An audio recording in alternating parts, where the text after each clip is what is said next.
Good morning, folks. We're going to wait just another 10 seconds or so as more participants join this webinar. So sit tight and we will start very shortly.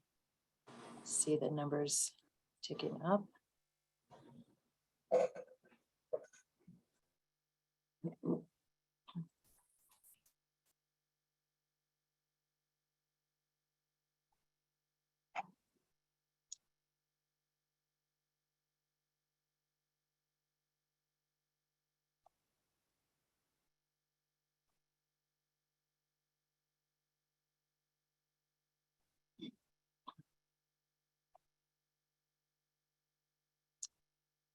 All right, we're at 11:02, so I'll go ahead and start.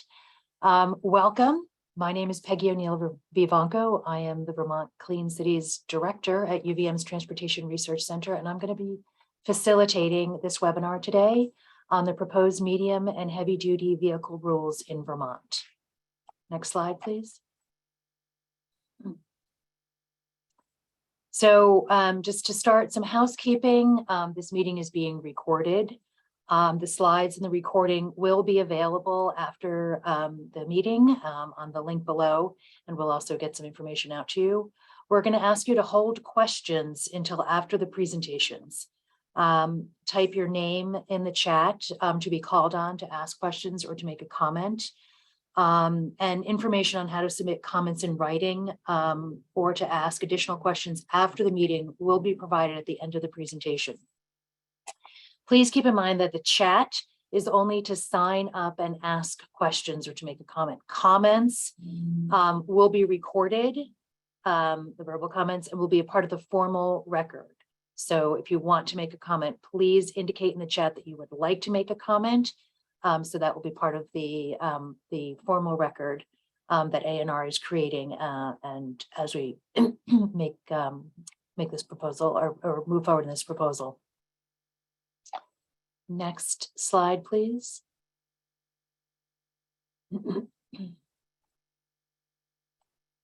A quick note, if folks could keep their videos off during the presentation, I think that allows better bandwidth for everyone to be able to not get too glitchy. So a quick note on the agenda. Again, my name is Peggy O'Neill Vivanco. I'm the Vermont Clean Cities Coalition Director. I'm funded by the Department of Energy. We are brand neutral and fuel agnostic. I work across all alternative fuels in the state of Vermont. And we work to reduce greenhouse gas emissions and create energy independence with our fuels. So through the meeting today, I'll be facilitating. We have some presentations from the Agency of Natural Resources with an intro and the background on the proposed rules. Then we'll hear from Jeremy from NESCOM, which is the Northeast States for Coordinated Air Use Management, on a closer look at the proposed rules. Then back to ANR for the impacts and benefits of the proposed rules here in Vermont. And finally, we'll wrap up with some questions. So thank you again for everyone participating today. To our presenters at Agency of Natural Resources. We have Deirdre Ritzer, the Mobile Sources Program Manager at the Department of Environmental Conservation, who will be presenting. Megan O'Toole, Climate Change Mitigation Coordinator at DEC. Rachel Stevens, the Associate General Counsel at DEC and the Director of the Climate Action Office. These folks will be helping to respond to questions later on in the program. And then we have Jeremy Hunt, the Clean Transportation Policy Advisor and Analyst at NESCOM, Northeast States for Coordinated Air Use Management. He'll present more details on the proposed rules. Next slide. So a word about the rules. We all recognize there are strong feelings and opinions about these rules, but before we dive into that, let's acknowledge that we're all here because we care deeply about Vermont, about our fellow Vermonters, our economy, and our environment. This webinar is a learning opportunity for us to understand what this policy could mean for Vermont, an opportunity to listen, and for folks in the state to hear questions and comments and to provide more information on these rules. It's also an opportunity for all of us to think about what we want Vermont to look like in 20 plus years for our kids and for our grandkids. I mean, many of us might be sitting on rocking chairs on a porch in 20 years. What do we want Vermont to look like? What are the innovations and job supports that we need as vehicle manufacturers move to sell more medium and heavy duty zero emission vehicles? What's that going to look for our future? We are all here on the same page because we care about Vermont. So as we move to this discussion and hearing more about this information, let's keep a civil discourse in our questions and comments. The goal of the webinar is to clarify information about these rules for medium and heavy duty motor vehicles. Keep in mind that the rules for light duty vehicles are different, and this is not the scope of this webinar. The rules, as it states here, there are requirements for vehicle manufacturers to sell medium and heavy duty zero emission vehicles as an increasing percentage of their annual sales. The rules are requirements for manufacturers to deliver for sale new medium and heavy duty vehicles that emit less particulate matter, ozone forming contaminants, and greenhouse gas emissions. The rules allow for continued fossil fuel vehicles beyond 2035. This is not an electric vehicle purchase mandate. That's our framework to start with. And now I'm going to introduce Deirdre Ritzer to cover the next slides. Deirdre, again, is the Mobile Sources Program Manager at the DEC. Deirdre? Thank you, Peggy. So I would like to start with explaining why the Agency of Natural Resources has proposed rules aimed at reducing vehicle emissions from the medium and heavy duty vehicle sector, and begin by looking at their emissions. Based on data from the Federal Highway Administration, light duty vehicles make up about 95% of the US fleet, while medium and heavy duty vehicles make up only about 5%. So you can see that medium and heavy duty vehicles contribute more than their fair share of emissions. With 30% representing on-road greenhouse gas emissions, 42% of on-road nitrogen oxide emissions, and 51% of particulate matter emissions. Next slide, please. No worries, there you go. So the DEC is focused on reducing public exposure to vehicle emissions, and these are just a few of the associated pollutants and their health impacts. Volatile organic compounds and nitrogen oxides, VOCs and NOx, combine to form ground level ozone, also known as smog, and that triggers asthma attacks and damages lung tissue. Fine particulate matter, PM 2.5, causes respiratory and cardiovascular damage. Breathing air with elevated concentrations of ozone is especially harmful to children, the elderly, and people of all ages who have asthma or other respiratory impairments. Many Vermonters are disproportionately impacted by air pollution from heavy truck traffic and idling. Disadvantaged communities and frontline workers tend to experience a disproportionate share of negative health impacts. Next slide, please. Transportation emissions make up the bulk of greenhouse gas emissions in Vermont. So focusing on this sector to reduce emissions is a key component of the state's strategy to mitigate climate change. Greenhouse gas emissions contribute to climate change, the impacts of which we are already seeing in Vermont. Some Vermonters are disproportionately impacted by effects of climate change, and the Vermont ski, sugaring, and logging industries are among the first to see these effects. So we've explained why we need to reduce emissions from motor vehicles, and now we'll explain how Vermont has been working to reduce emissions through adoption of more stringent motor vehicle emission standards, for more than 25 years.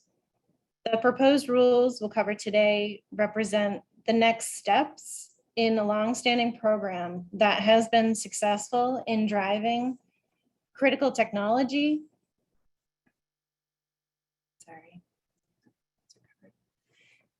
And reducing not only greenhouse gas emissions, but emissions of other harmful air pollutants. But before we dive into the proposed rules, I want to provide information on a separate but significant regional effort that Vermont has joined.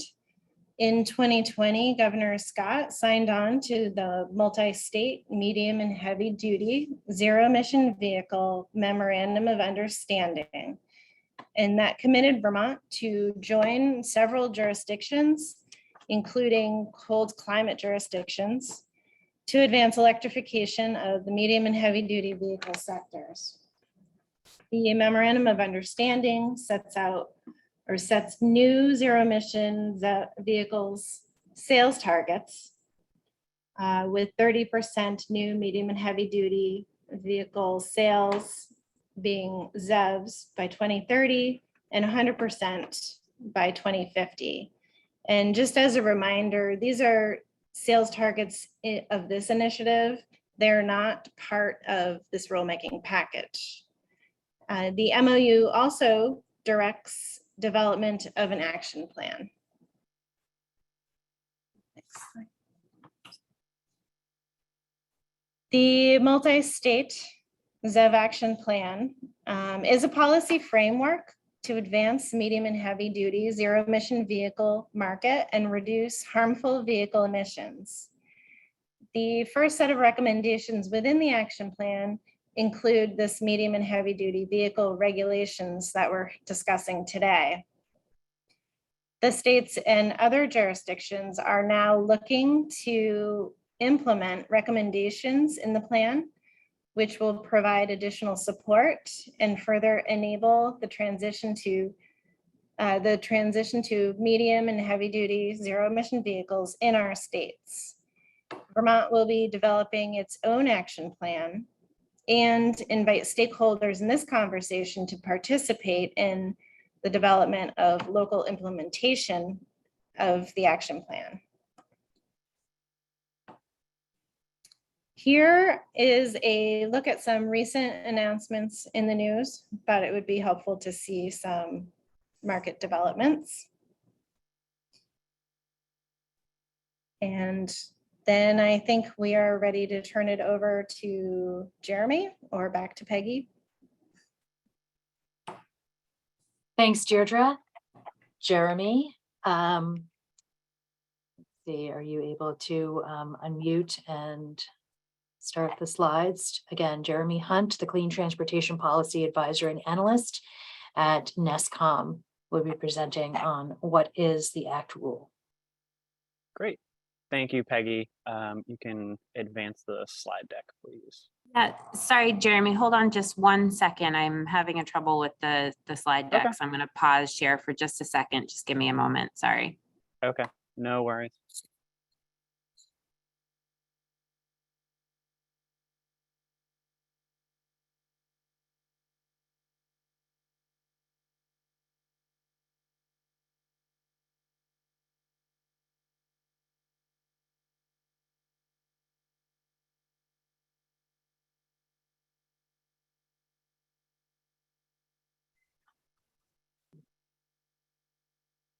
Hi, folks. We'll be back in just a second here. A little technology issue with our slide deck. Thanks for your patience.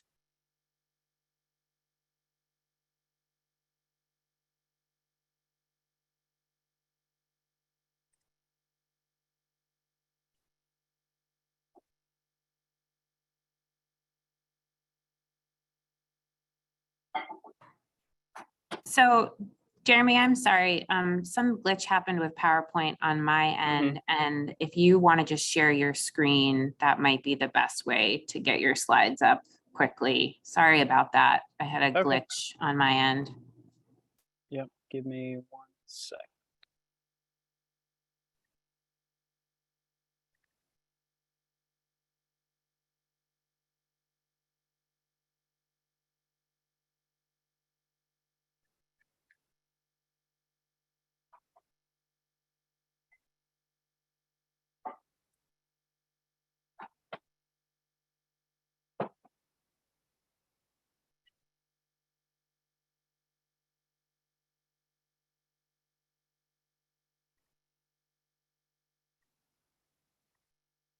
Okay. Are you able to see the screen now with my Yeah. slides? Yes, thank you, Jeremy. We can see your slides. Great, thank you. So yes, thanks for having me here. As Peggy and Deirdre mentioned, I'm going to be providing a little bit deeper overview of the Advanced Clean Trucks Rule, the Heavy Duty Low NOx Omnibus, and the Phase 2 GHG regulation. So before diving into these rules, I thought it'd be really helpful to provide an overview of the on-road impacted vehicles in Vermont. So as a reminder, we're talking about on-road medium and heavy duty vehicles with a gross vehicle weight rating greater than 8,500 pounds. And as of 2019, there were approximately 64,000 Class 2B through 8 vehicles registered in Vermont, with the vast majority coming in the Class 2B and 3 vehicle segments. And these are utility vans, medium duty work trucks, and step vans. The pie chart on the right-hand side shows the registration category of these vehicles, and you see that almost 90% are registered as either personal or small fleet vehicles. And I'll just share that the source for this data is IHS Market Polk, which we obtained through Atlas Public Policy's Advanced Clean Trucks Regulation dashboard. So also want to share with you an update on the status of the zero emission vehicle market today. Deirdre brought up some headlines on the different manufacturers that are producing these vehicles. But taking a deeper dive, just want to share that there are more than 50 manufacturers producing zero emission vehicles or near zero emission vehicles in these categories or vehicle segments. And it's a mix of legacy manufacturers such as Volvo, Daimler, and Peterbilt, and as well as zero emission only manufacturers such as Rivian, Tesla, and Lion Electric. And when I say near zero emission vehicles, we're talking about a vehicle that incorporates a zero emission technology to reduce emissions of criteria pollutants, toxic air contaminants, and GHG emissions. So an example of this type of vehicle would be a plug-in hybrid electric Ford F-250 upfit from XL Fleet, and it features a smaller electric motor in addition to a traditional gasoline or diesel engine. So overall, as you see in the chart, there are more than 125 different zero emission and near zero emission vehicle models currently available across Class 2B through 8 segments in North America. And the number of available models in these categories is expected to surpass 240 by the 2023 year.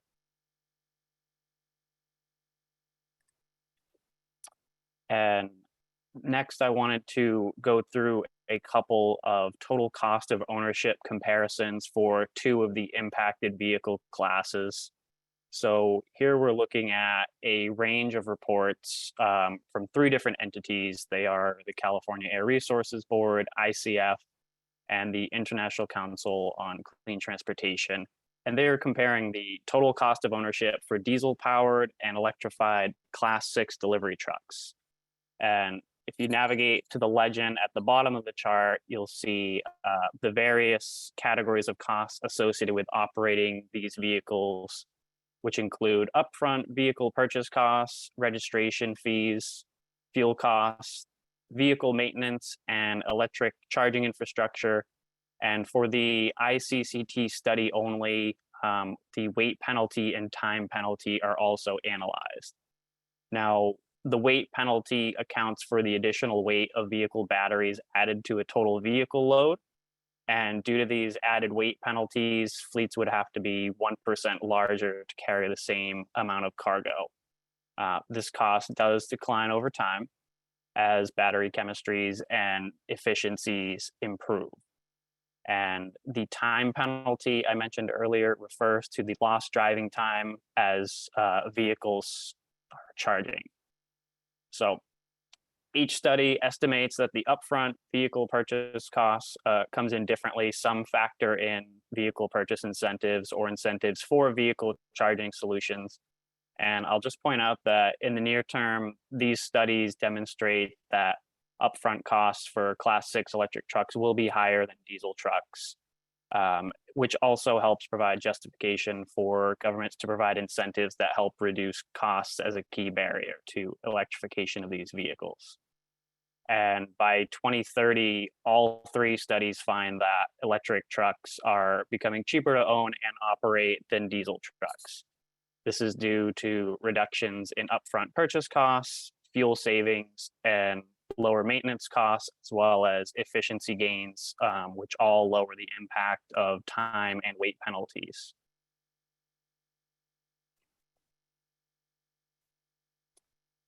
So next, we're seeing the same comparison from those same three entities, except we're looking at Class 8 short haul trucks. And as you can see here, CARB projects a much higher total cost of ownership in the near term than ICF and ICCT.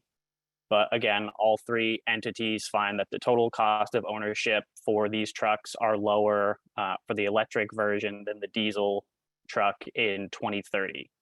And the upfront cost for these larger Class 8 electric trucks are much higher than the Class 6 trucks we previously looked at, and they do contribute greatly to the higher total cost of ownership today. But again, this is a good place to point out that this is justification for government purchase incentives for these vehicles. And by 2030, the upfront costs of the electric trucks drop, and fuel savings help enable Class 8 electric trucks to be operated at a much lower or lower total cost of ownership than diesel trucks. And compared with diesel trucks, electricity reduces fuel costs by an estimated 30 to 75%, depending on the assumptions for vehicle efficiency and fuel prices. And now we're going to get to the actual regulations themselves, and I'm going to begin with the Advanced Clean Trucks regulation. So first, as Peggy and Deirdre pointed out, I want to be clear again that the Advanced Clean Trucks rule is a manufacturer sales requirement imposed on manufacturers. ACT is not a purchase requirement for fleets. So under this regulation, manufacturers who certify Class 2B through 8 chassis or complete vehicles with combustion engines would be required to sell zero emission trucks as an increasing percentage of their annual Vermont sales from 2026 to 2035. These requirements provide market certainty for manufacturers and ensure that a minimum supply of zero emission trucks and buses will be available for purchase in Vermont. And the Advanced Clean Trucks regulation uses a credit deficit system to determine manufacturer compliance with the regulation. And we'll get into that in the next slides.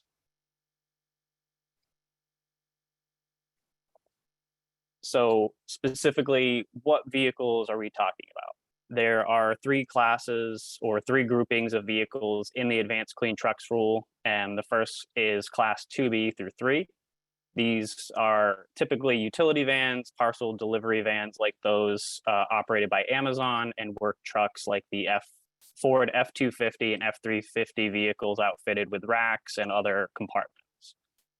The second grouping is Class 4 through 8 vehicles, and these are more typically box trucks, rack trucks, large step vans like UPS delivery vehicles, school buses, transit buses, day cabs, garbage trucks, and other large trucks. And then lastly, you have your Class 7 and 8 tractors. So for compliance, or now we're going to go over the ZEV sales requirements under ACT for OEMs, and by that we mean original equipment manufacturers, and we'll just say manufacturers. So for compliance, the ACT regulation uses a credit and deficit system. Manufacturers will generate credits for zero emission vehicles or near zero emission vehicles sold in Vermont. And manufacturers will generate deficits for internal combustion engine vehicles sold in Vermont. And that's what ICE stands for, is internal combustion engine. Each vehicle produced and delivered for sale in Vermont generates deficits based on the ZEV sales percentage requirement and an appropriate weight class modifier. And the annual deficit is the sum of all deficits generated in a given model year. So how does the ZEV credit generation work? The number of ZEV credits is equal to the number of zero emission vehicle sales multiplied by that weight class modifier. And credits are calculated on a per vehicle basis, grouped into two categories: tractor credits, which are class 7 and 8 tractors, and all other truck credits for model years. All other truck credits, so class 2B through 3, and then class 4 through 8 non-tractors. And I'll go over how near zero emission vehicle credits are generated as well. So again, near zero emission vehicle could be a hybrid electric vehicle that can achieve a minimum all electric range. And credits for near zero emission vehicles are equal to the number of vehicles sold by the weight class multiplied by the weight class modifier, and then by a near zero emission vehicle factor. And overall, manufacturers can earn up to 0.75 credits per near zero emission vehicle manufactured and then sold in Vermont. And the minimum all electric range for near zero emission vehicles earning credits increases over time up to 75 miles from model year 2030 through model year 2035. And as I mentioned, this for compliance, credits can be traded and banked. So if a manufacturer has met their compliance obligation in a model year, they may bank excess credits for future compliance. And alternatively, manufacturers may trade or sell credits to one another for compliance. So for example, Volvo Trucks could sell some of their unused banked credits to Daimler Trucks so that Daimler can use those credits toward their compliance in a model year.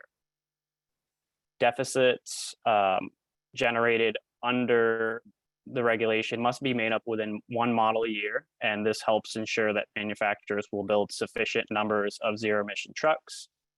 And manufacturers must submit a commensurate number of zero emission vehicle credits to satisfy their deficit.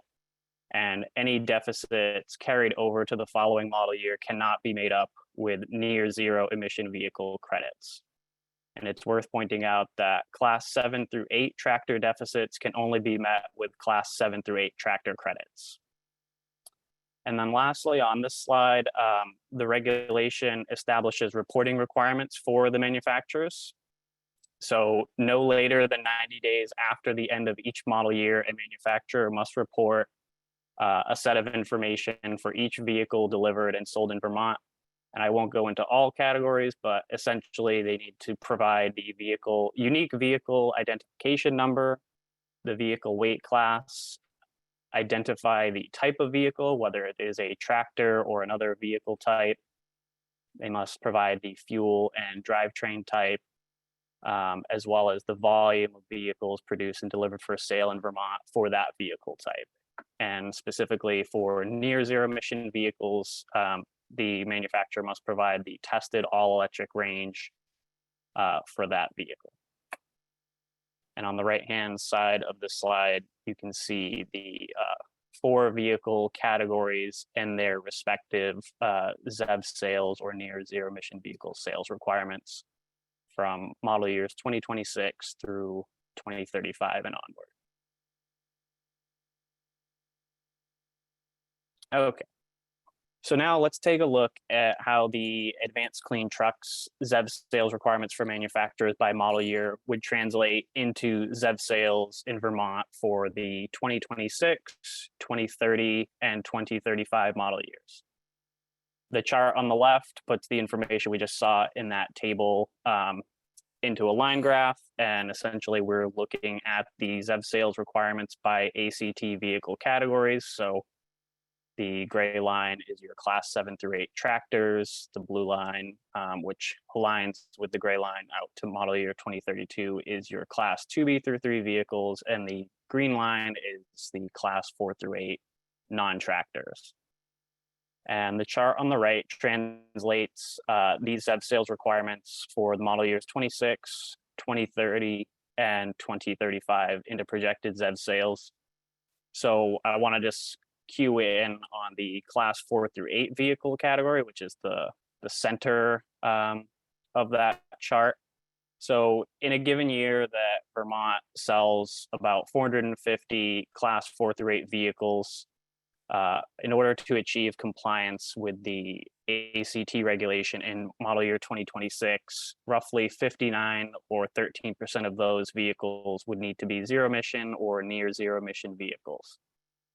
And in order to achieve compliance in the 2030 model year, you see the orange, yellowish line in the middle of the graph. And manufacturers would need to achieve 50% zero emission vehicles, which is roughly 226 vehicles.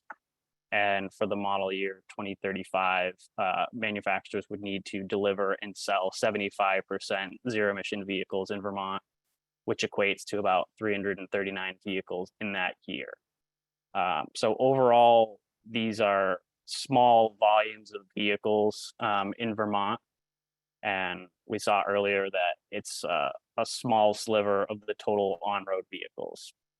And then just as a disclaimer, we use the 2019 calendar year sales data to project medium and heavy duty sales for classes 2B through 8 in these segments in Vermont.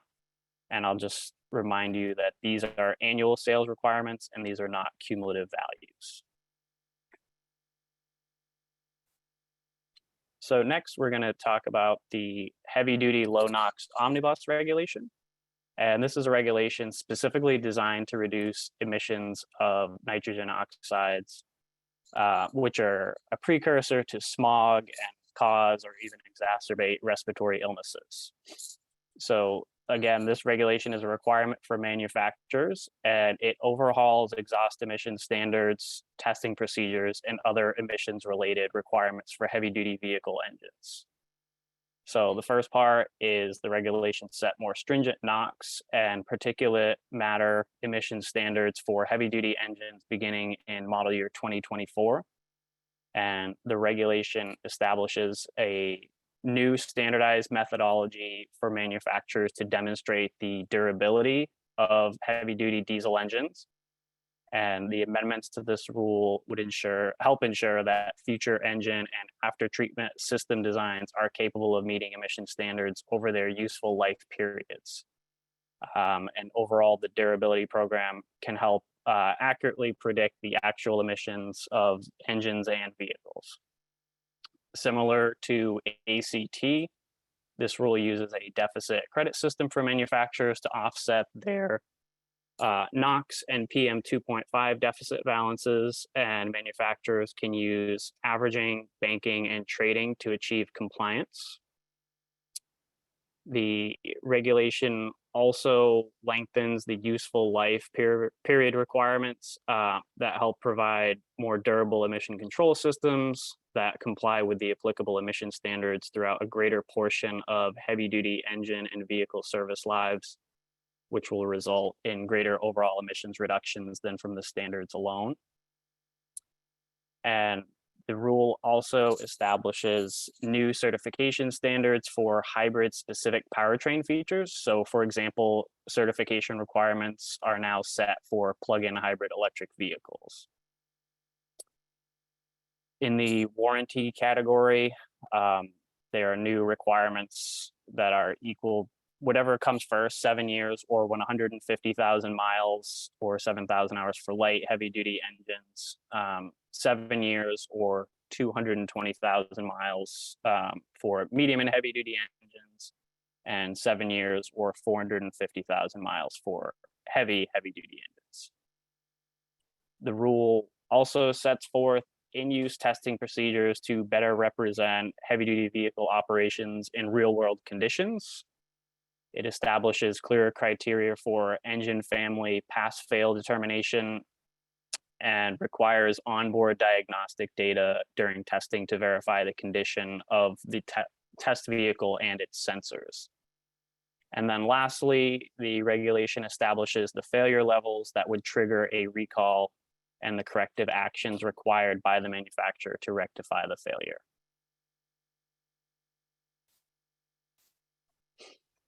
So I went over in the last slide a lot of these components. You can think of this slide as more of a summary slide, but essentially the heavy duty omnibus regulation begins in model year 2024 and will help achieve much more, will have much more stringent NOx and PM 2.5 requirements for vehicles with a gross vehicle weight rating greater than 10,000 pounds.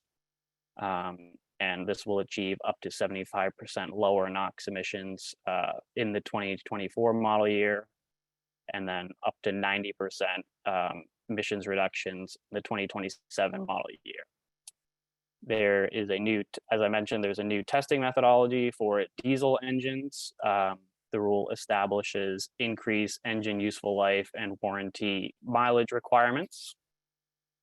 And there are now increased durability requirements for engines and their components as well.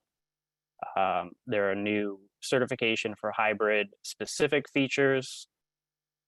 And then on the last bullet, I'll just mention that manufacturers can earn early action credits for early NOx or particulate matter compliant engines and zero emission vehicles.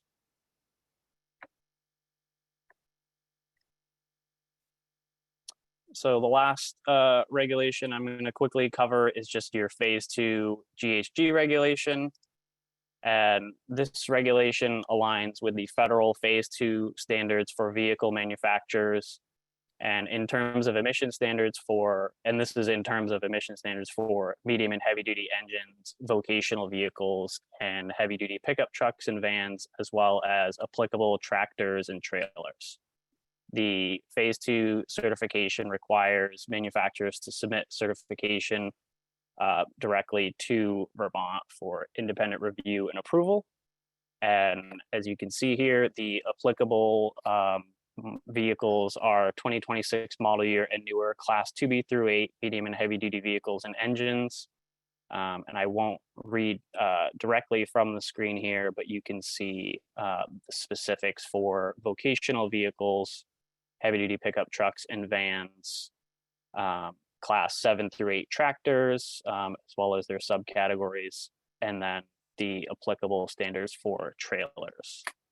And I have provided links to all of this information embedded in the slides as well. So lastly, just wanted to touch base on the status of adopting these medium and heavy duty regulatory standards in the medium and heavy duty ZEV Memorandum of Understanding states. So as Deirdre mentioned earlier, 17 states, the District of Columbia, and the province of Quebec signed a MOU that commits them to 100% ZEV sales of class 2B through 8 vehicles by 2050, and establishes an interim goal of 30% ZEV sales by 2030. And in addition to this MOU, these states produced a medium and heavy duty ZEV action plan, which highlights the advanced clean trucks rule and other motor vehicle emission standards for medium and heavy duty vehicles as essential for states to achieve these sales targets, meet their individual climate change goals and greenhouse gas emission reduction commitments, and achieve attainment of the national ambient air quality standards. As you can see in the chart, several of the MOU states have already adopted or are considering adoption of California's medium and heavy duty regulations, such as advanced clean trucks, heavy duty low NOx omnibus, and phase 2 GHG standards.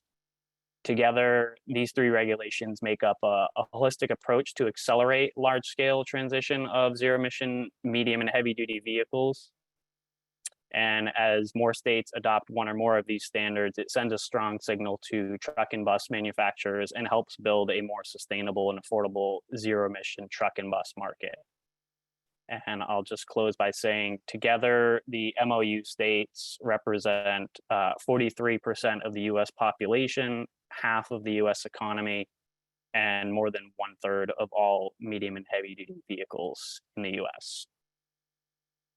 So with that, I think I'll turn it back over to A&R.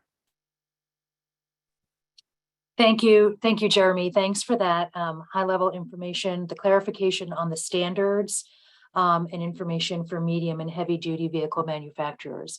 Now we're going to go back to Deirdre Ritzer from Agency of Natural Resources, who'll talk a little bit more about the impacts to individuals and fleet owners on these proposed rules.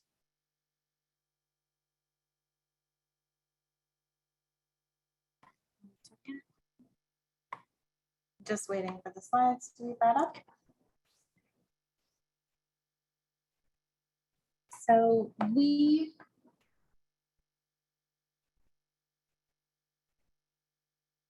like to look at the impacts of the rules. For medium and heavy duty zero emission vehicles, you will see higher upfront costs in addition to new fueling infrastructure costs.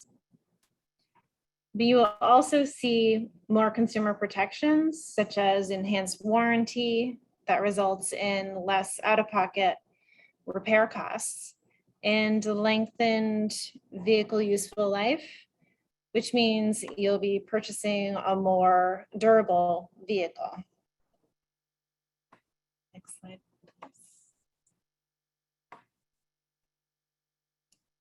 We'd like to, additional impacts include lower and more stable fuel costs, combined with vehicles that have fewer moving parts requiring less maintenance, which results in significant operational savings. This is an example of a fleet purchase of 20 class 4 through 5 trucks and their use over 12 years. The cost for the 20 diesel vehicles, 20 battery electric vehicles, and the difference between them is shown. The costs over the 12-year period are lower for the battery electric fleet as compared to the diesel fleet. However, the upfront capital expenses are significantly higher for the battery electric fleet. Access to capital or financing will be critical for fleets to take advantage of the overall savings of battery electric vehicles. Benefits for all Vermonters. Here we show that the estimated costs avoided from the medium and heavy duty rules for 2025 through 2050, up to $638 million in avoided impacts from lower carbon emissions. And these include avoided impacts to the economy, health, related impacts, energy use, and agriculture. Also, up to $24 million in avoided health costs from lower particulate emissions are estimated. And these include avoided premature deaths, hospital visits, and missed work days. Benefits will be felt by frontline workers and communities in the form of reduced exposure. Next slide, please. Funding is available to assist fleet owners in purchasing electric vehicles and associated charging infrastructure. The Diesel Emission Reduction Act provides both state and federal funding opportunities. State DERA funding opportunities are usually announced in the fall and have been available annually since 2008. The state also provides medium and heavy duty electrification grants using Volkswagen Environmental Mitigation Trust Funds.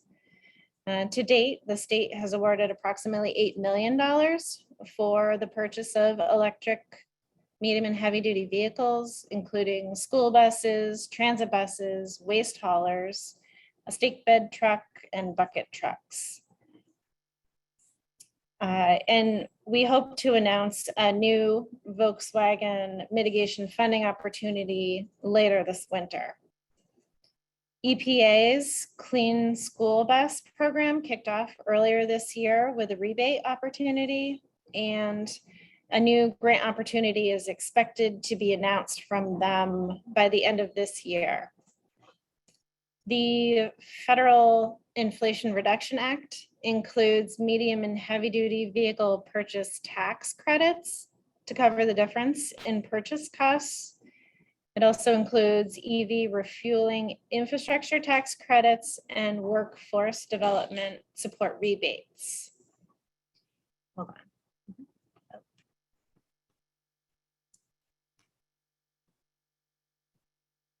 Offering assistance to fleets, the Vermont Clean Cities Coalition provides technical and application support to fleets applying for state and federal funding.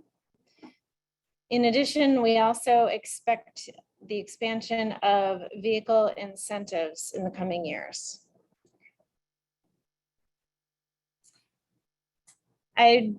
The Agency of Natural Resources is accepting public comments now on the proposed rules through September 30th. And if you would like to submit written comments, please email comments to the address on the screen.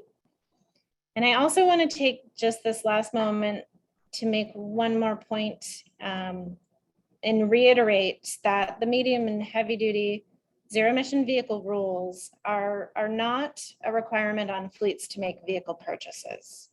These are rules requirements on automakers to make more vehicle options available to Vermonters and are aimed at accelerating the first wave of zero emission truck deployments in best suited applications.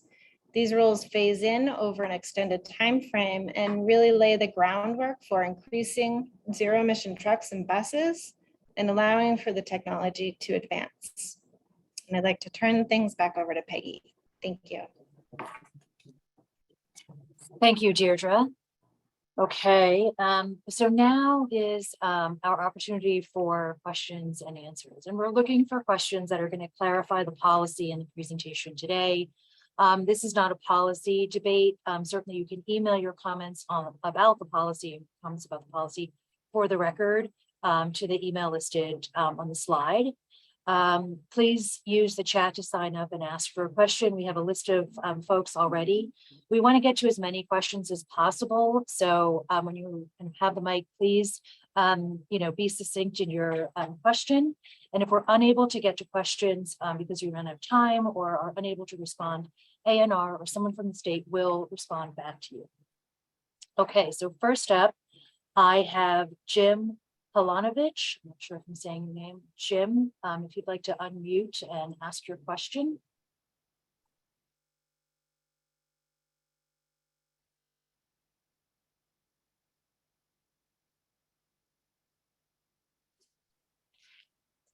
Jim, did you have your question?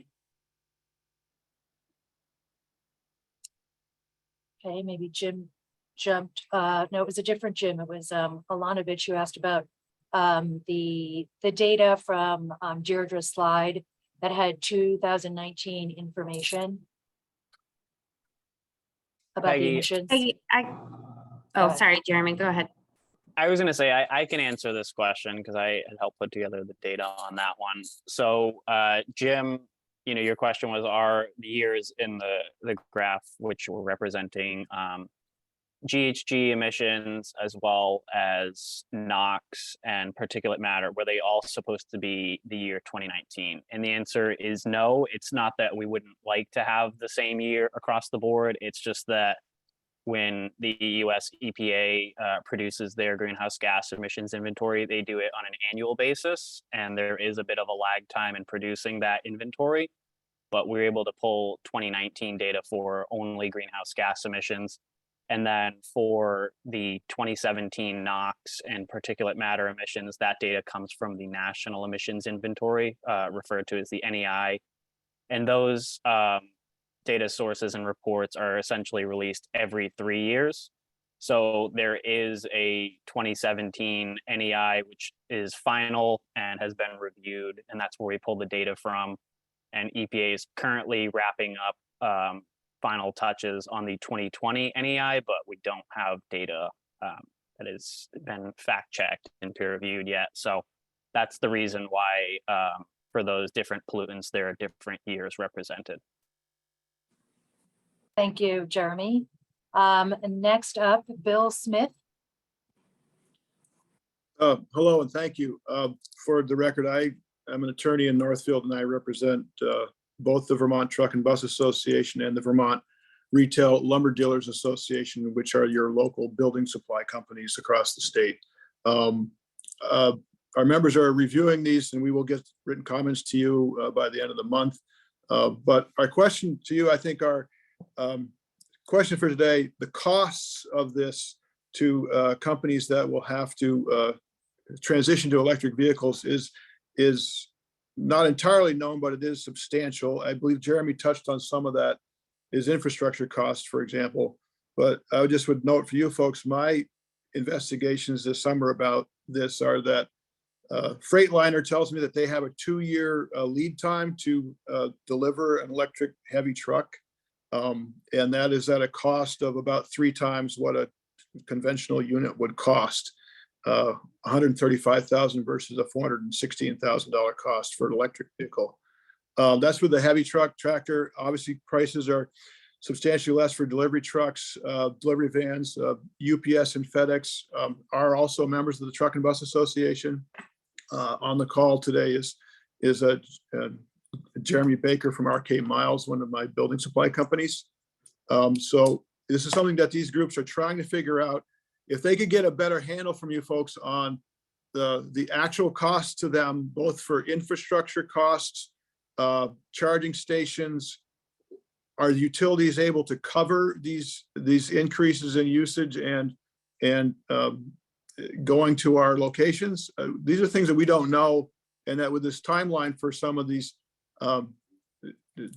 buying an electric medium duty truck in particular is it's just a lot of uncertainty to the community. And I would say that I've heard 4 different people say that it's a sales requirement, not a purchase requirement. But frankly, the semantics of that I think are lost in the private sector, because these folks that purchase these vehicles that you're regulating have to replace them at the end of their service life.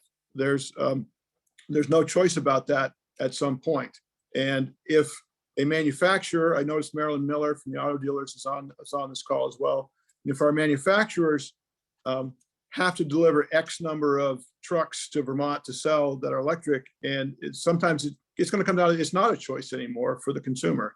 And that price has built into some of these infrastructure costs that Mr. Hunt touched on, but I'd like to see a little bit more information about what those are going to be with real Vermont examples, not something pulled from California, but maybe GMP could talk with us. Department of Public Service could talk to us about real world costs that my membership are going to incur when they go to do this, because you're asking us to say have a significant currently unknown upfront cost that may well be reduced over the life cycle of that vehicle, but you still have a business that has to foot the upfront costs.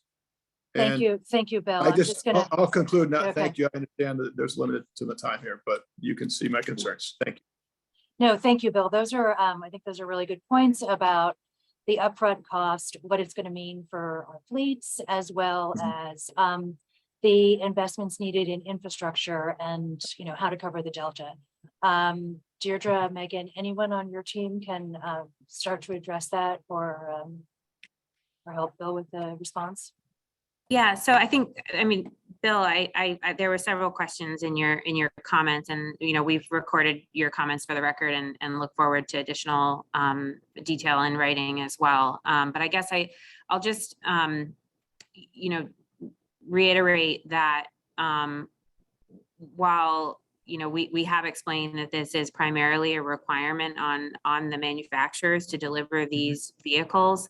I also want to note that for the medium and heavy duty weight classes, this is a phase in of more electric vehicles than is currently available today. It's not a phase out of fossil fuel technology. There is currently no requirement that in any of the medium and heavy duty weight classes that fossil fuel vehicles cannot be delivered.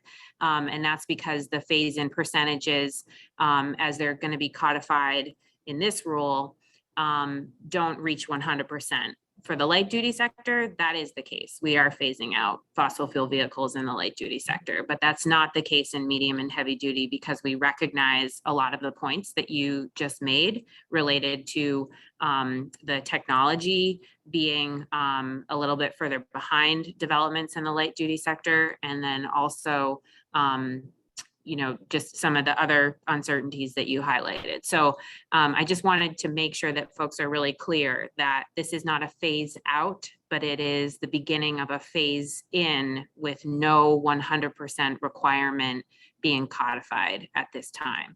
So I hope that helps to clarify the requirement itself. And I think regarding your question on specific examples to fleets in Vermont, we can continue to provide more information that would provide, obviously we don't know precisely what the future will hold in terms of how costs may come down or go up or what the specific impacts will be. But we have kind of done our best to provide those estimations. And I just want to make sure folks have seen the rule record that we've provided to date, which includes an economic and macroeconomic analysis of impacts to various types of businesses.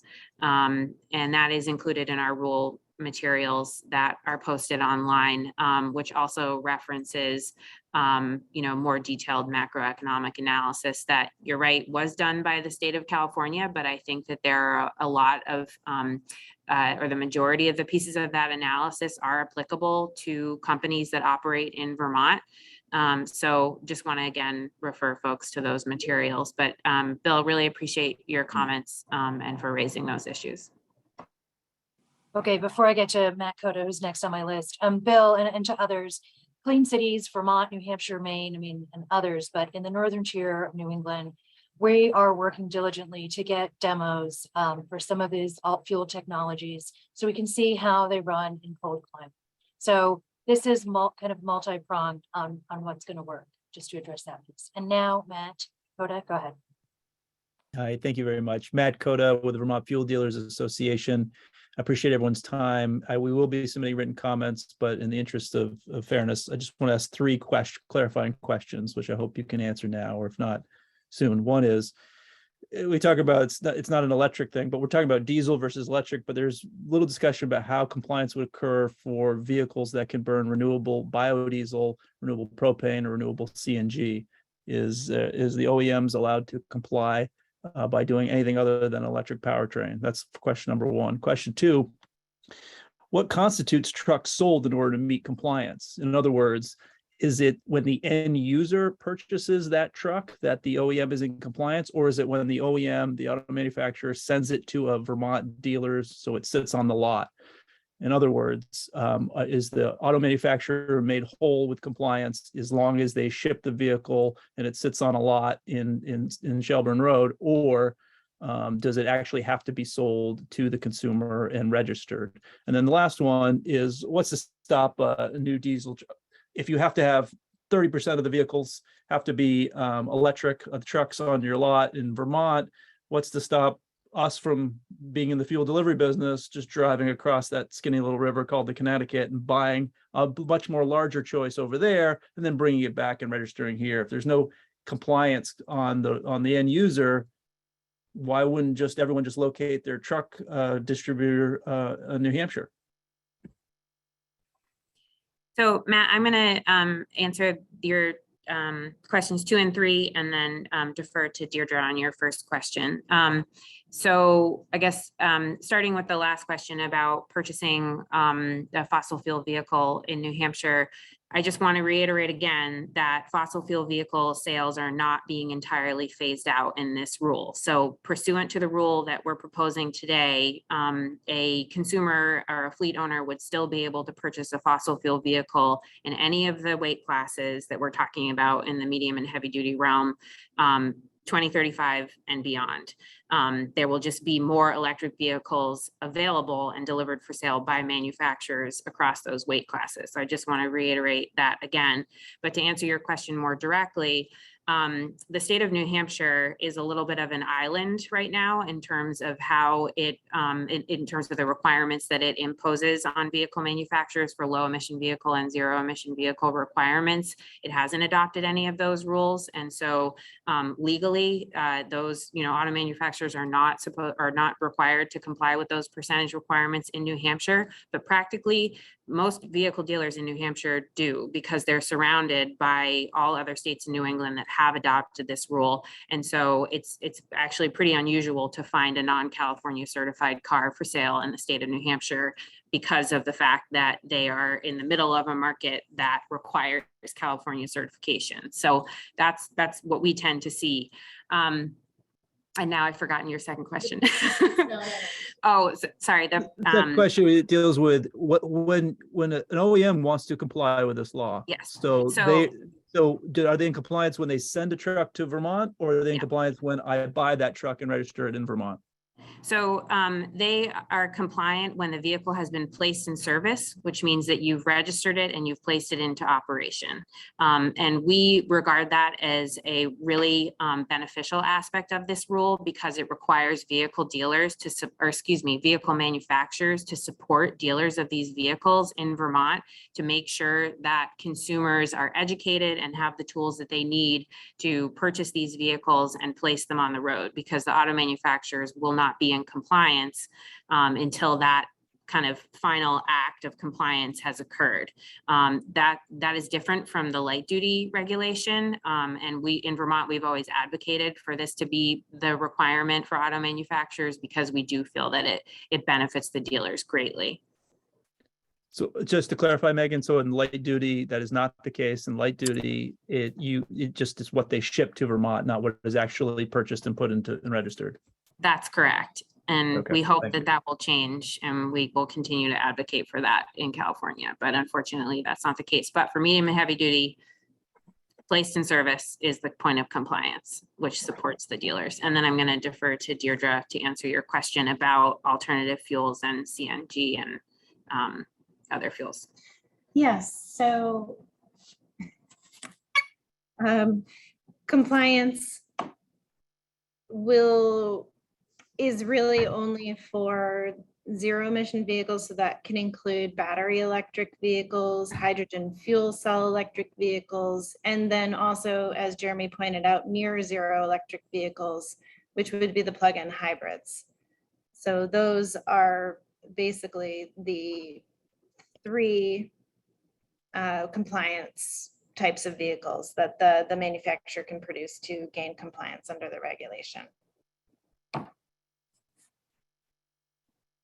Okay, thank you, Matt, for that great set of questions. And thank you, Megan and Deirdre.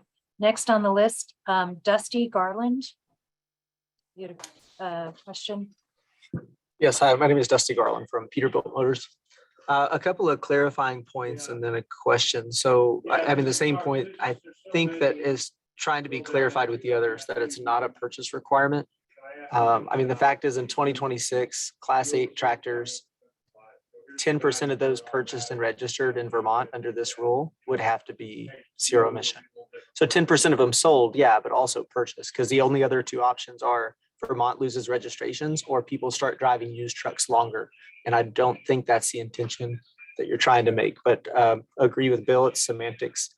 Also, although it looks like Vermont is delaying adoption beyond what CARB is, instead of 2024, adopting in 2026, it is not a delay in the percentages. These are the exact percentages CARB has in 2026. So we're really just having a steeper adoption rate instead of going from 0 to 5 to 7 to 10, we're just going 0 to 10. So I just wanted to clarify that. And then the one question, is advanced clean fleets being pursued or looked at all, or will it just be advanced clean trucks at this time? Thank you, Dusty. Megan? So I appreciate the clarifying comments. And regarding your advanced clean fleets question, we are obviously following the development of that rule in the state of California, which has really just begun in earnest in terms of their process at the California Air Resources Board. Vermont has no plans at this time to adopt advanced clean fleets, but we're obviously just monitoring how it's being developed and what the rule will ultimately require. Thank you very much. And I'm sorry, I had just one other clarifying point there. The medium and heavy duty tax credit from the Inflation Reduction Act, it does cover the incremental cost of a zero emission vehicle versus diesel, but only up to $40,000. So it is not the full incremental cost for a class 7 or 8 vehicle. Thank you. Thank you. Thank you, Dusty. Okay, next on my list is Robin Ekstrom. Robin, you had a question, a comment, or you can, there you go. Thank you, Yes, Robin. hi, thank you. I think I left it in the chat, but it was specifically a question for Jeremy about what are the assumptions for fossil fuel-based prices in 2030? It seems that given the uncertainty of the market in the moment, that prices may be significantly higher than they are now. So I just wondered what they anticipated fossil fuel-based diesel basically to cost in 2030, and just since you've asked me to ask the question, I'll ask just one more little part to that. Are the assumptions in that regarding over the road tax or other taxes in that price? Thank you.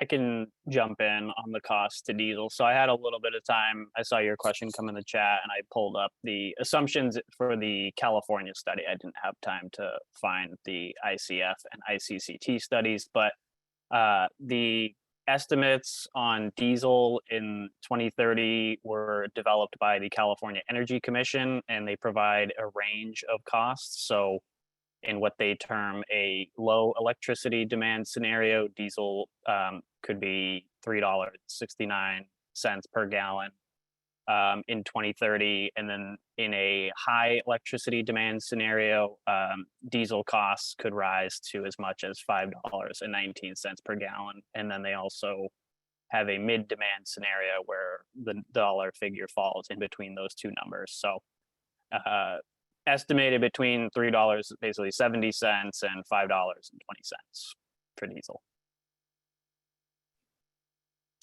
Thanks, Jeremy. And then Robin had a follow-up question about fuel tax.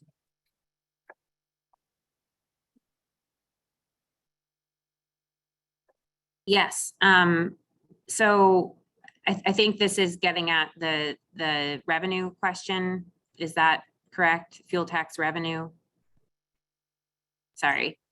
No, I don't think we really need to get into this Okay. level of detail. I just wondered, because it's a significant portion of diesel fuel, and I think that one of the things that's going to drive conversion to electric fleets is increasing costs of fuel beyond what might be assumed in these studies, but not knowing what the proportion of tax would be in that. But I don't think we really need to get that far into the weeds on this. If I can send my email address, and if Jeremy wants to look into that and provide an answer, I think there are probably more interesting questions that other people have that y'all could go into with the time that's available. Thanks. Great, thank you, Robin. And yes, please email your question. And Norm, you had a question earlier? I think it was actually related to tax from fuels. So Norm, you can unmute yourself. Yep, I think everybody can hear me. So I guess on the highway side of things,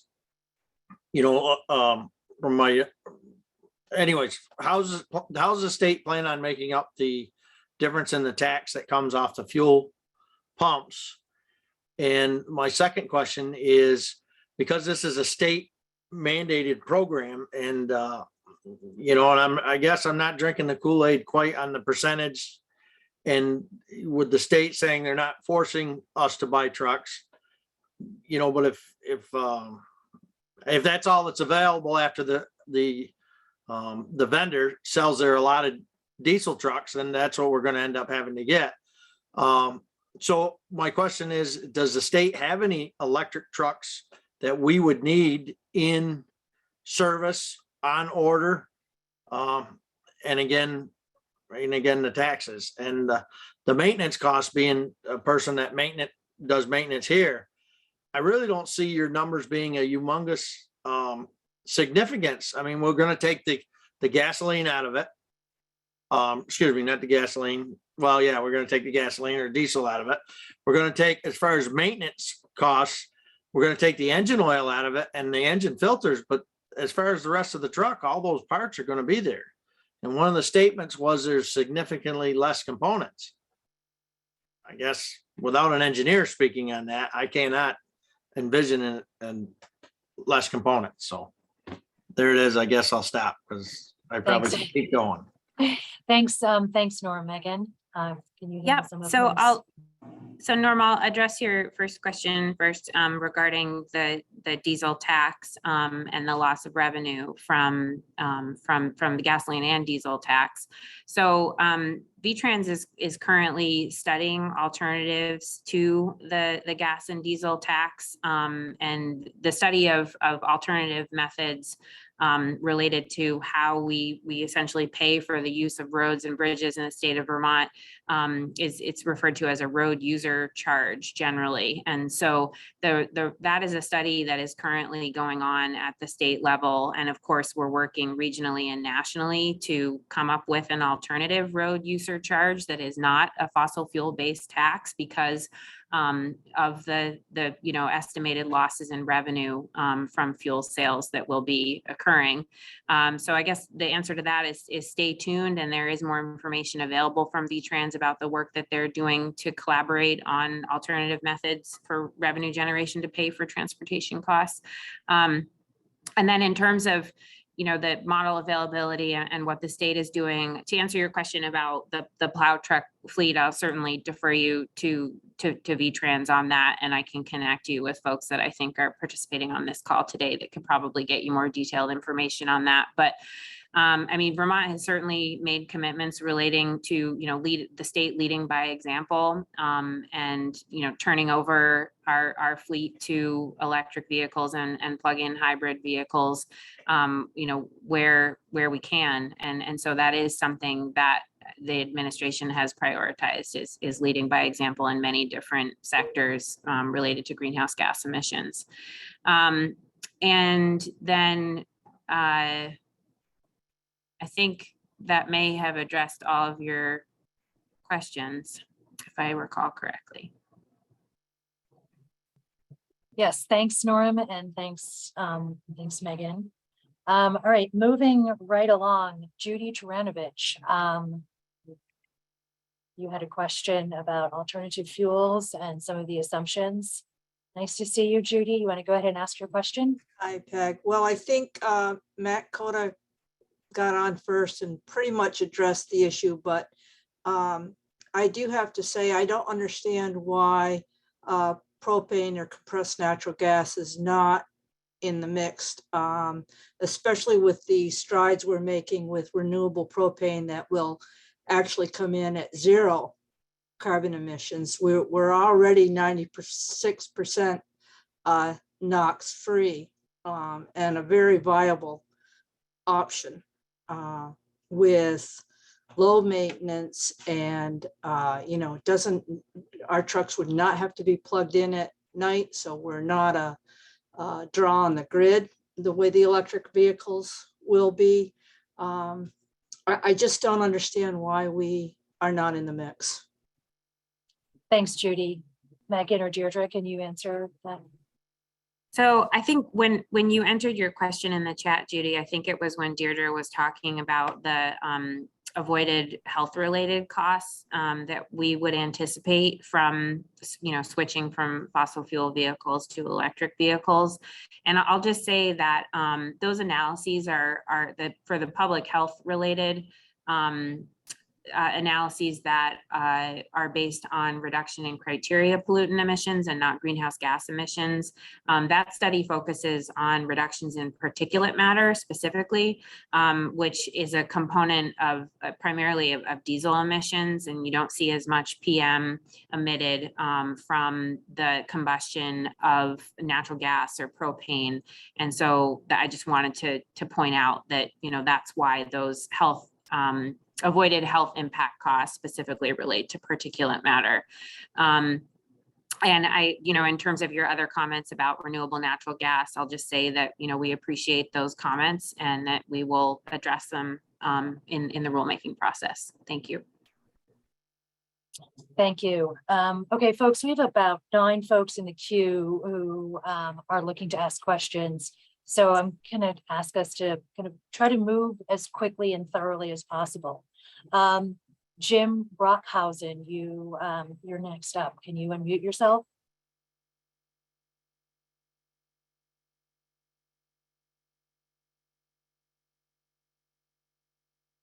Maybe I mispronounced your name. Jim Brockhausen. Yep, there you go. Thanks. There you go. Thank you. I'm my name's Jim Brockhausen. I own a company called Brookfield Service. We service generators here in the state for hospitals, the Homeland Security, the state of Vermont, etc. We have 20 trucks. The average truck probably drives 200 to 250 miles a day. We also sell lithium batteries for home power storage. So I am familiar with the technology. One of the challenges is lithium batteries in cold weather. If you read AAA, they will tell you that driving an EV in the winter, because the heater is used in the car, will reduce the range by 40%. I am concerned that the range that I will get based on where the technology is today to be able to get to all the clients that we need to on a daily basis. And I'm very concerned at the end of the day on a cold winter night, we are available 24/7, which means I would have to install chargers at all my technicians' house. For the most part, they don't have garages that these trucks can fit into because they're too large. And so what I'm concerned about is, say a hospital goes down and I have a technician and his truck is dead. How do we address this? Or will certain vehicles, class of trade vehicles that are needed for emergencies such as ours be excluded? Or is it an all-in type thing? And we hope the technology gets better. Thanks, Jim. Great. That's a great question. Megan. Yeah, definitely appreciate the question. This is obviously something that is, an example of how the rule is reflecting the need for this technology to advance. And that's why it is a slow phase in of the electric technology, over a number of years. We are, it's our understanding that this type of medium and heavy duty electric vehicle technology will be appropriate for a variety of applications. I think as the rules continue to be implemented, review of specific situations where electric vehicle technology may not be appropriate for a particular application. And there are benchmarks in place in the rulemaking process to conduct those reviews, to revisit emergency situations. Like you mentioned, right now, emergency vehicles are exempt from the new vehicle sales requirements. So, again, appreciate the comments, and that's something that we will consider. Thank you. Thank you. Jim McCullough, your question is up next. Yes, thank you very much. So my question, will we be I'm attending one of your DEC statewide events. And will those events be covering vehicles which are less than medium high density, such as pleasure cars and pickup trucks? Yes, our public events that are taking place over the next 3 weeks throughout the state, starting tomorrow, will be addressing all the vehicle weight classes from passenger cars, light duty trucks to medium and heavy duty vehicles. Thank you very much. Thank you. Next up, Kay Bolduc. Saw you in, there you go. Thanks. Okay, this is Jamie Bolduc, owner of Bolduc Metal Recycling. The one thing that is never brought up in any of these formats that I've been involved in is the end of life of these vehicles. And just to use a great example, when the Prius, first generation Prius, first started coming into our establishments, there was nowhere to go with the batteries. There was no EPA certified facility that could take these batteries and guarantee me they were getting recycled properly. And that's now coming around, but what about the next generation batteries? Is there going to be a plan from the manufacturers to take these batteries back?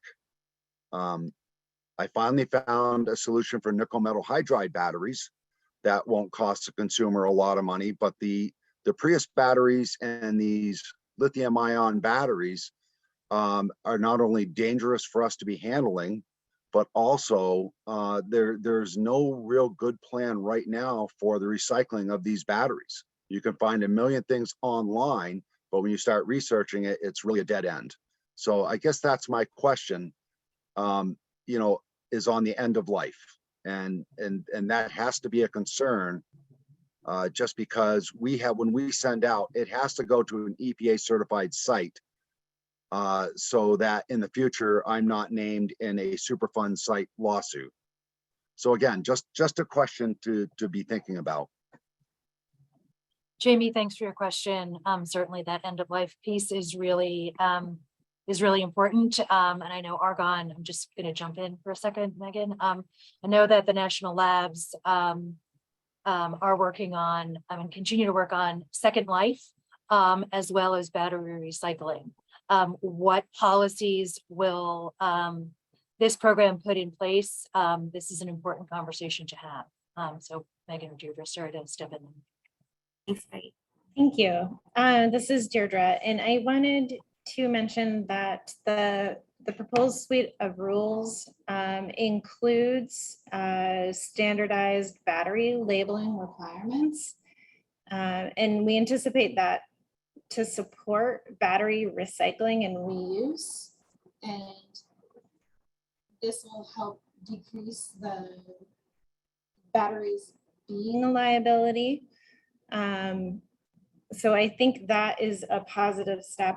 The battery labeling assists with safe handling and disposal, and it's certainly going to promote secondary uses and reduce disposal costs. So that is a key component included in this rulemaking package. So I guess, Deirdre, my question is, yes, it's great to label it, but if we don't have a solution for it, what good's the label? I'm looking more for, I would like to see something where there is a national program, much like the ELVS program with the mercury switches and that was implemented. I'd like to see more of a national program where we have a safe place to send these batteries back to that we know they're going to be taken care of properly. Jamie, thank you. Thank you for that. So looking for a national program that will take these lithium ion or whatever iteration we have in the next 10 years. But these batteries, once the duty cycle or the vehicle is disposed of, so that our auto salvage folks kind of can be in the clear and in compliance with whatever rules. Is that summarizing? Exactly. Okay. Jamie, thank you very much for your comments. Thank you for your time. Okay. All right. Next up, Casey Coda.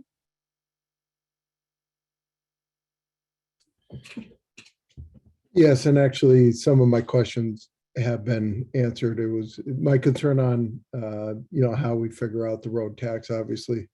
Vermont roads are always in repair and we need that all the time. You know, and also, you know, I know we talked about it wasn't necessary that everybody had to buy an electric vehicle. It was just sort of, if we get that way and there's not enough available, that would be my concern is what will be the penalties if if we can't get any as we move forward on this program. Okay, good question. Penalty for not being able to move forward.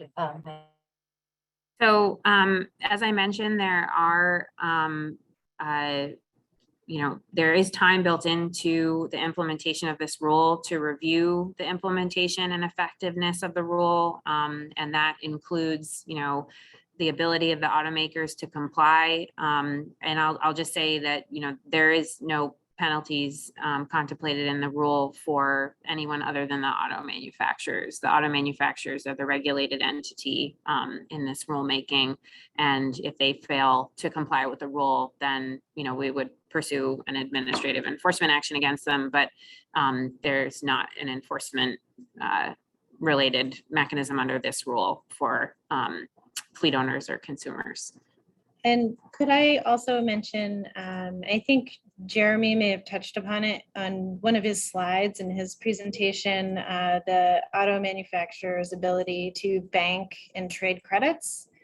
So that gives some flexibility for auto manufacturers to meet the requirements that may not be delivering and selling a medium and heavy duty zero emission vehicle in Vermont. Okay. Thank you. Next up, we have Jackie Folsom.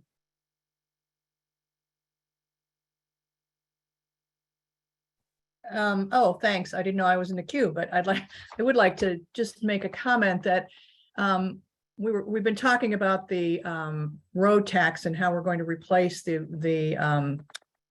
into the transportation system. And I don't think it's a really fair comparison when you go out and you include the higher cost of diesel, where you're including the cost of diesel that also includes the road tax, the sales tax for the roads. And yet you said VTrans is looking into how to replace that. So it isn't really an apples to apples comparison because you don't have that equivalent in the electric vehicle. So I'm a little confused about that. Also, every now and again, the word agriculture got mentioned, and I'm a little concerned about the fact that we have trucks picking up milk, and some of them are picking up milk and then heading to Massachusetts. I don't know how that's going to work to enable them to make that trek, especially in the winter. And also we have grain trucks that are all over the state. It's very concerning to me about how these costs are going to be put back on the farmers, because that's exactly what will happen.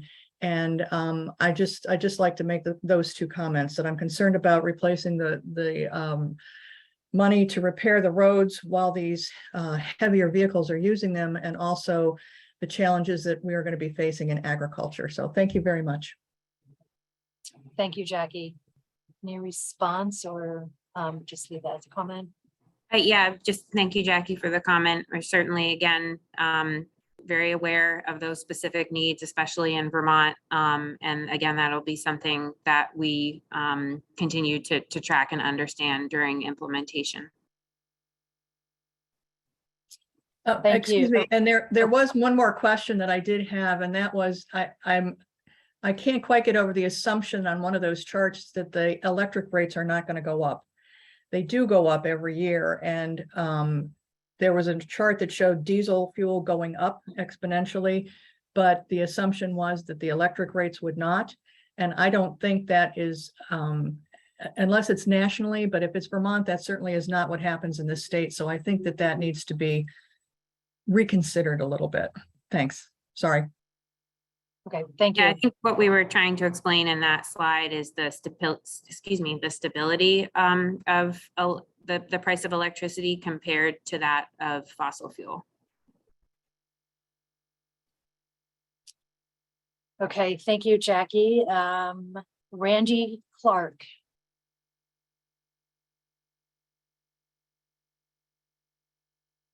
Randy, do you want to mute yourself and ask your question or make your comment?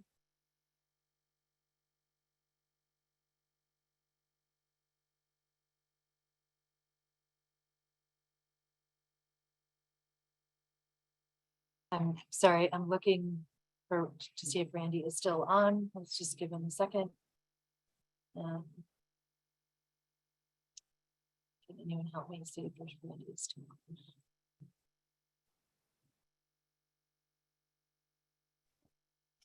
Peggy, I'm not seeing him still on, but he left a comment on electric school buses with a couple of questions in the chat. So I can send that Okay. over to the Vermont team. Okay, so we will answer that online. It's a question that he had about a school district with 2 electric school buses and peak charge. We will respond to that. And that will go on the record. Thank you, Jeremy. Okay, Patricio, you're next. Hey, Patricio Portillo with the Natural Resources Defense Council. Just a couple comments and a suggestion. I really wanted to, I think ground this conversation somewhat in like the larger context for which this is happening. There are many medium and heavy duty, almost all of them, frankly, medium and heavy duty manufacturers that have already committed to 100% zero emission truck sales, over the next 10, 15, 20 years. So this transition, it's occurring. Those are voluntary commitments, by the way, that the industry has already made. And demand for these vehicles we're seeing it explode across the country. So you'll see billions of dollars in pre-orders, fleets struggling to get their hands on them. For the fleets that this makes sense for today, the economics works out in their benefit. And this is only going to be amplified now with this new federal commercial tax credit that I think somebody else mentioned earlier, that's going to really help drive down the upfront purchase price of a new zero emission truck. So again, this transition is happening, but it's not going to come to states that don't have this rule in place to guarantee a minimum supply of these vehicles. So these vehicles aren't going to end up in Vermont unless the state has adopted this rule. And again, it's not a purchase requirement, it's a sales requirement on the manufacturers. So it's just about having options for Vermont fleets. Vermont fleets don't have to purchase these vehicles. And it's also worth noting that these are new truck sales. The used truck market will still be in existence. Fleets will still be able to avail themselves of the used truck market as well. This is purely on the new truck sales that are coming to the state, and it gradually increases over time. Thank you. The other thing I you. wanted to, Okay. I did want to note one more thing on the battery recycling. Billions of federal dollars are pouring in to making a commercial market in the US. Frankly, the minerals are just too valuable for them to end up in a dump. The market is going to adapt and create a robust national recycling system for these battery electric vehicles. It's also worth noting that even when the battery is no longer useful in a vehicle, it still has other uses as a storage device. So it can still provide benefits to the grid, helping stabilize, changes in demand, that sort of thing. And there are companies that are already doing this, collecting used car batteries, putting them together and serving as a grid resource. So before it even gets to that recycling stage, there is this reuse ability as well. I did also want to note that on the natural gas side, because a few folks have mentioned this, there is generous crediting for natural gas vehicles in the heavy duty omnibus rule, which I know we're not discussing today, but is also something that Vermont is considering adopting as well. So it's not that that technology is being forgotten in any way. It's just being served in a different role. And then finally, just a suggestion to you all, it might be worth, fleets across the country are already in this transition process and there's already lessons learned. Again, across the country, we're not just talking about California. It might be worth, compiling a resource to kind of show some of the highlights or case studies from those fleets, what they've learned, the benefits, and some of the challenges, frankly, that they've encountered, particularly on the infrastructure side, and sharing that with this group, since it seems like there is, still a lot of concern, or even having a fleet come in and talk about, their experience. So just a suggestion to put out there, and yeah, that's all I got. Thank you.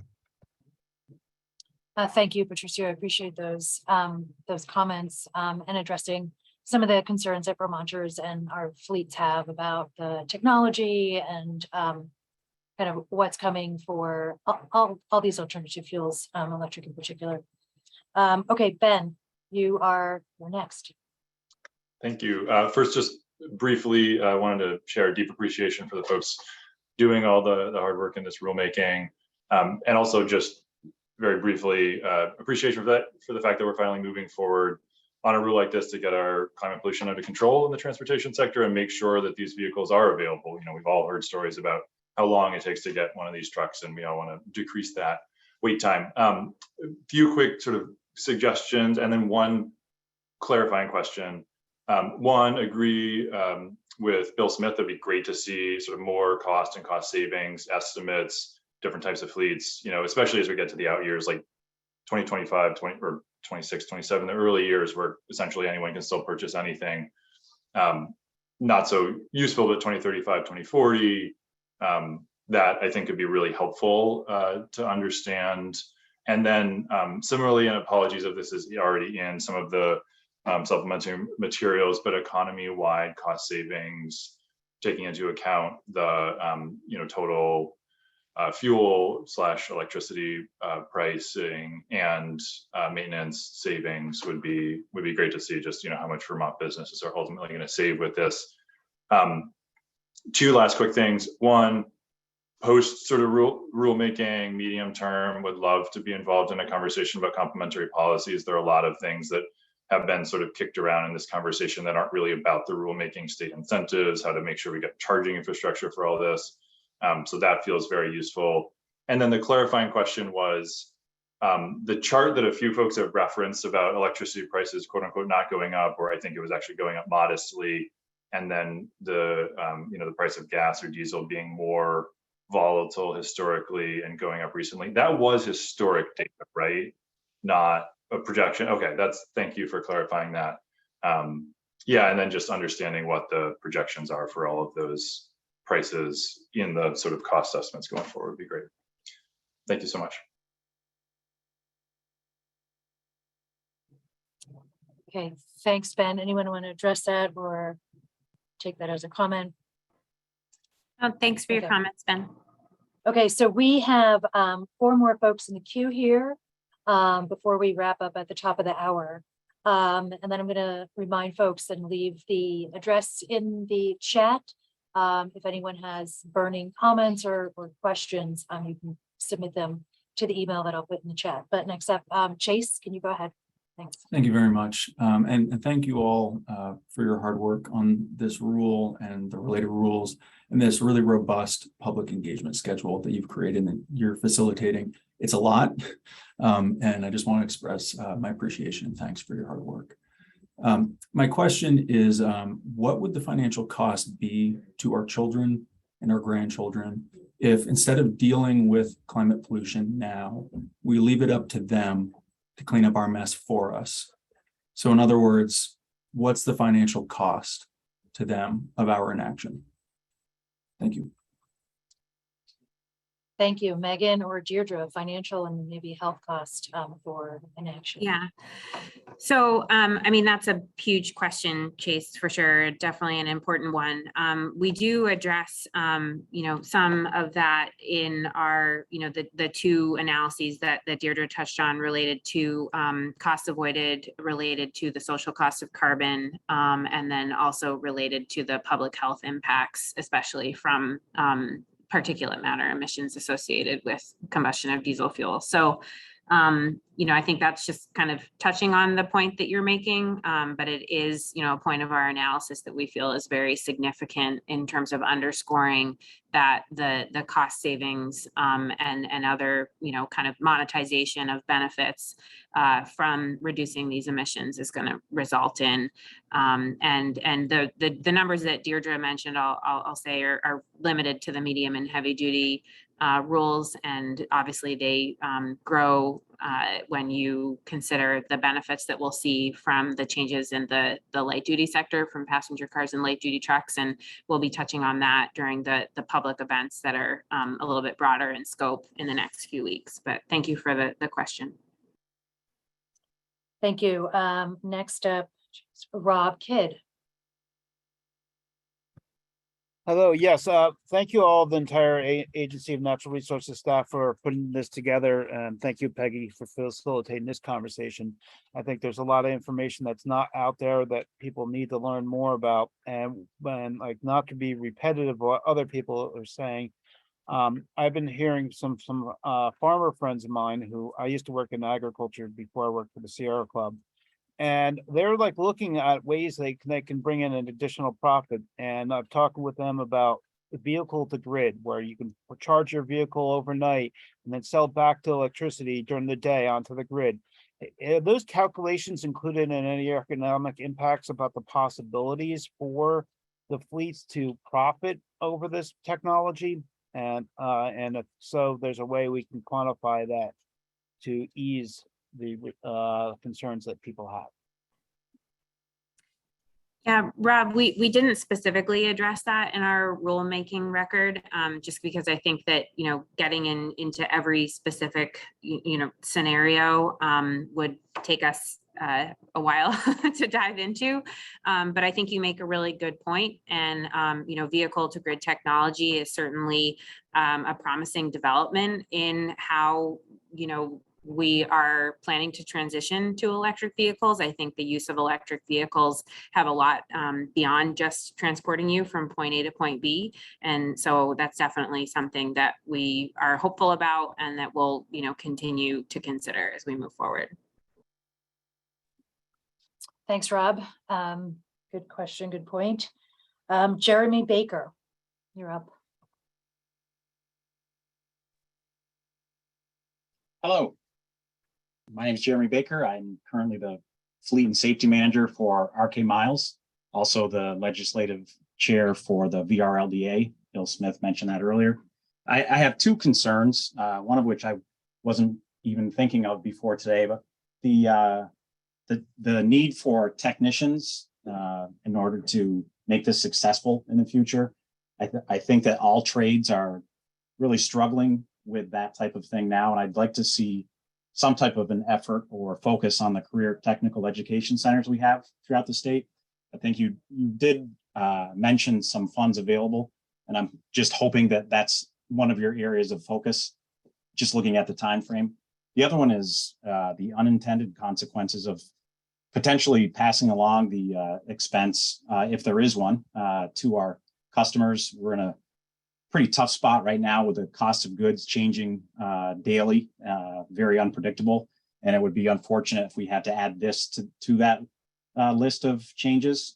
Not saying it's something I would expect, but just something that I'm hoping we pay continued attention to in the future. The only other thing I said I didn't have a question, but I guess I'll throw one out there since I'm talking.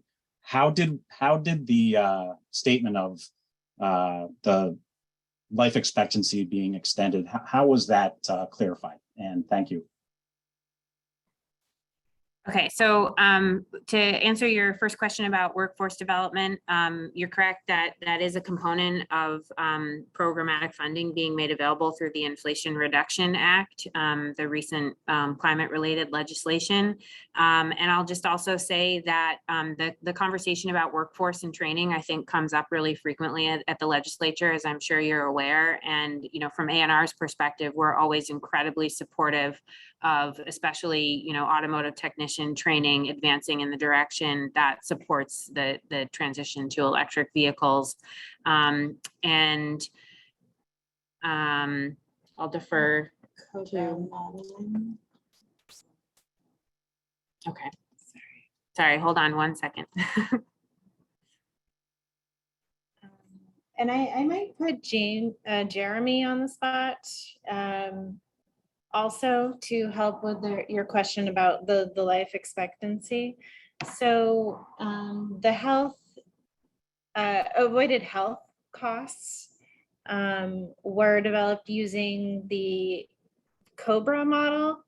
That's a model that EPA, I believe, uses. And it's, sorry, I'm just trying to look up some additional information on the COBRA model. I want to clarify though, Deirdre, Okay. if you don't mind. I'm talking about the extended life of the vehicle. Oh, That was a claim made by the other Jeremy. Oh, okay. Yeah, okay. thank you. That is built into the requirements on the vehicle manufacturers. I understand that, but how do we claim that that will be the case? Simply by changing the engine. So the vehicles that are produced will have to be certified to meet those enhanced, what we call durability requirements. And so the auto manufacturers will have to demonstrate upfront how they will meet those requirements to extend the life of the vehicle and its components. Okay, I understand now. Thank you very much. Okay. Thanks, Jeremy. Appreciate that comment. And then we have our final question commenter, Mike Wilson.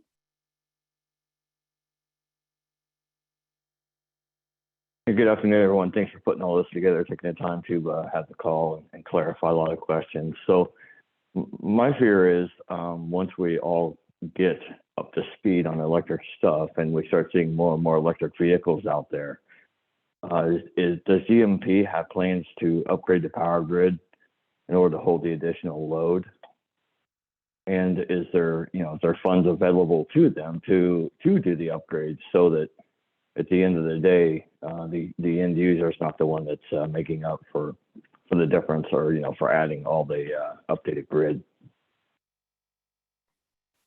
Thanks for your question, Mike. And we anticipated that these concerns would be raised during the call. So we invited our colleague, Philip Hookup from the Public Service Department to speak to issues related to grid and electricity demand. So if Philip is still available, I would invite him to weigh in or get back to us on these answers more specifically. Thanks, Megan. Hi, Mike. I can answer a short question, which is that yes, GMP in its most recent integrated resource plan, which was filed last December, does see this happening, does see electrification for both fleets and also light duty vehicles at residences. And so they've started, and I don't think it's the first time because they update their plan every 3 years. They've started factoring in upgrades for transformers, for lines, for the sub-transmission system into their long-term plans.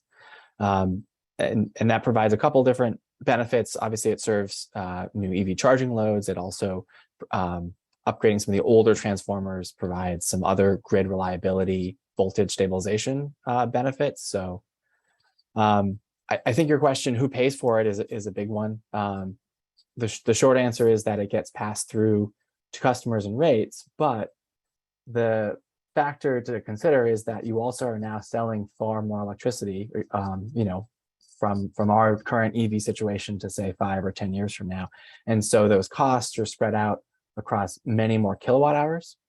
And the result is that's all downward pressure on rates, especially because all of those fixed costs, things like maintaining the poles and wires, paying line workers, that is being spread across more kilowatt hours. And so the electric rate as a result sees downward pressure. So I don't want to, maybe let's say that those fixed costs are 30%, 50% of an overall electric rate. So that's actually beneficial to all ratepayers.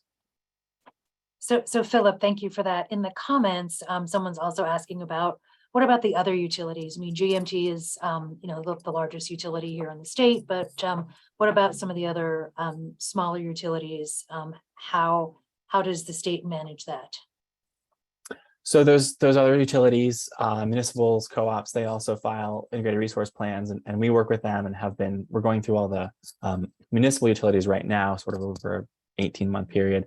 Same planning considerations to understand how they will serve loads, if they need to make any upgrades, and then they plan that out over a 10 or 15-year period. Okay, thank you. I think that addressed Jackie's question. Thanks, Philip. Mike, okay, thanks. All right, those are our last questions and comments. please look at the chat. We have some information in there from ANR on the upcoming, these are light duty listening sessions. We'll actually be covering all the rules, including light duty at those meetings. We'll be accepting comments on the medium and heavy duty rules at that time too. Okay. And then remember, the medium and heavy duty rule comment is open until September 30th. So please use the email in the link to add any of your comments. And I guess I just, we can wrap up. Let's see, hold on, just these things come in.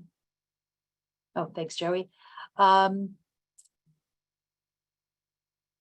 Thank you. Thank you all for showing up. Again, I really appreciate everyone's just deep concerns for Vermonters on how we move forward with this, the valuable questions about how we embrace these new technologies, what they mean for our health, what they mean for our environment, what they mean for our economy and our workforce.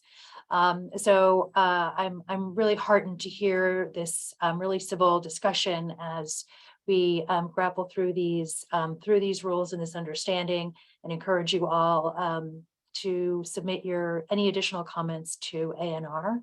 I'd like to thank Deirdre, Megan, and Rachel from the Agency of Natural Resources for hosting this, and for Jeremy Hunt from NESCOM for adding additional comments and information. And that's all. Thank you very much and have a wonderful afternoon.